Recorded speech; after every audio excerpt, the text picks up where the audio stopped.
Hi guys, ఈరోజు మీకు ఒక మంచి ఆఫర్ తీసుకొచ్చాను. చూడండి ఒకసారి. కోవిడ్లో ఉన్న తెలుగు ప్రజలు ఎవరైనా ఇంటికి వెళ్తా ఉంటే ఇది మంచి ఆఫరు. ఇండోనేషియా నుంచి వచ్చిన పంచులు ఇవి.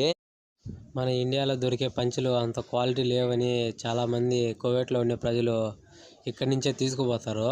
ఇంటికి పోయే వాళ్ళందరూ ఎట్లేదైనా తక్కువలో తక్కువ 10 పీసులైనా ఎత్తుకోపోతారు. ఇవి నేను తెలుగులో చెప్తున్నానని చెప్పి నేను చెప్తాను అరబ్బీలో, తర్వాత హిందీలో కూడా చెప్తాను అని చెప్పి వచ్చాడు. ఇక చెప్తాడు చూడండి, కానీ ఆయన వాయిస్ బ్రేక్ చేశాను నేనే. చెప్పడం అట పోనీ డ్యాన్స్ వేస్తున్నాడు చూడండి. ఆ పై ఉండేవన్నీ నూస్ దినారంట. పంచులు వచ్చేసి 12 కలర్స్ దాకా దొరుకుతాయి. బాక్స్ అంతా ఒకేసారి తీసుకుంటే మటుకు 10 దినార్లకే ఇస్తా అన్నాడు. 12 పీసులు వచ్చాయి. సింగిల్ పీస్ అయితే ₹1 చెప్పాడు. మన ఐడి కానీ చూపిస్తే దినార్కే ఇస్తా అన్నాడు. మీ ఫ్రెండ్స్లో ఎవరైనా ఇంటికి వెళ్ళే వాళ్ళు ఉంటే ఇక్కడికి రమ్మని చెప్పి షేర్ చేయండి గాయస్. మ్యాక్స్ ఆపోజిట్లోనే ఉంది.